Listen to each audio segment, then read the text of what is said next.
So this question is a little on a little different note, and you will be answering it first, Mr. Martin. Was that Okay. Yeah. Monica.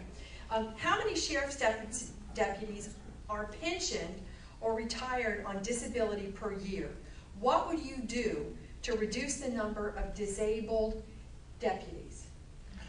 I'm an honest guy, and I really don't know how many there are. There could be more than what I say or less than I say, so I don't want to give you a number that's incorrect. So I don't know the exact numbers for the deputies, but what I think we need to do in looking at it is we need to develop programs, and we have to work with the unions because they want to stop it, is to develop some type of program that will keep the officers or deputies in shape at the level they're at the age they're at, instead of letting them not work out and those type of things.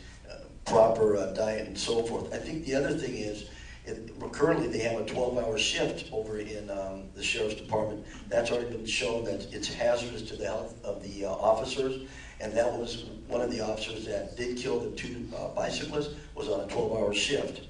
And the current sheriff knew about that 2 weeks before and didn't stop it as far as the 12-hour shift. Those are ways to get the body into sync and not break down in the disability.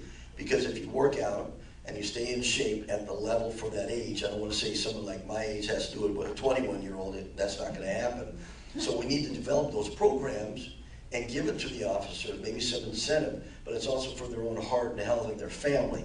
And that's where you have to work with the unions, and then a lot of times the unions will not want that to happen for whatever reason. I looked into that before I left San Jose PD of why don't we get that going. And it was a union that was stopping it. They said, no, the officers don't want it. They don't want to be in workout. They want to work out if they want to.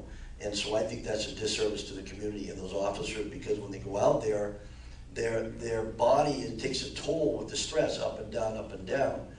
Even though, like Rich says, he enjoyed it. I loved it. I had fun out there dealing with the you want to stop?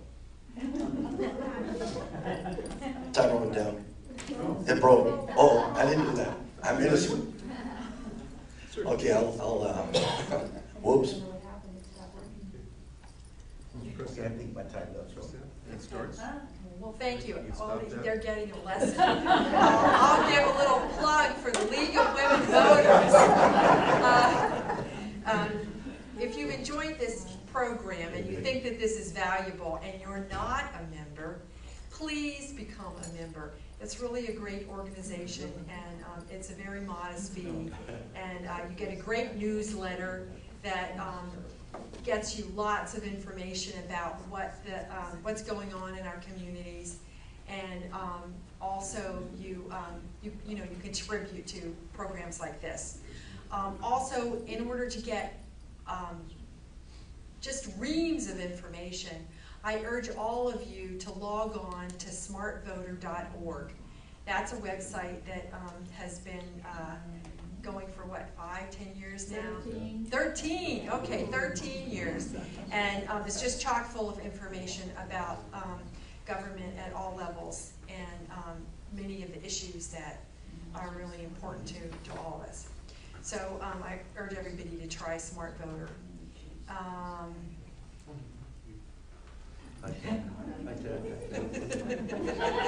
There's always a technical difficulty or two with one of these programs.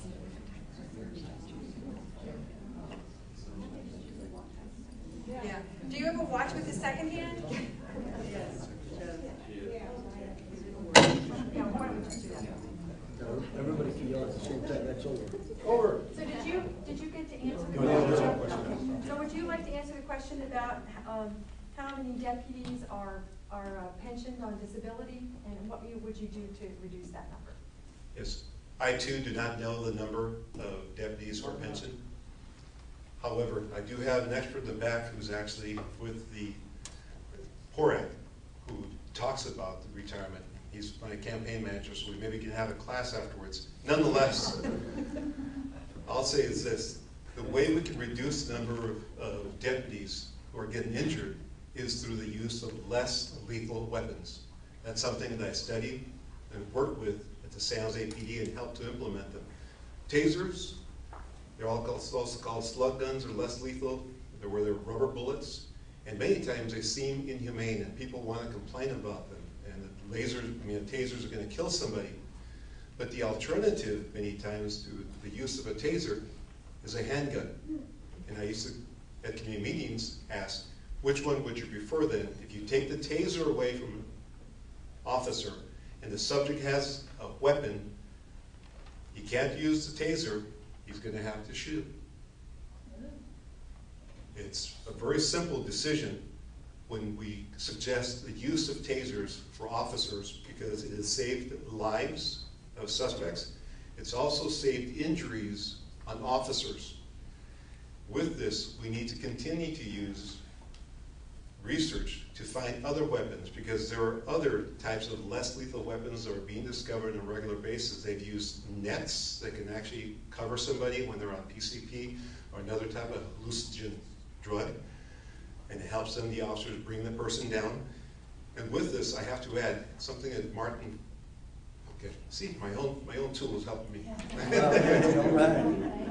Thank you. I'm sorry. Okay, thank you.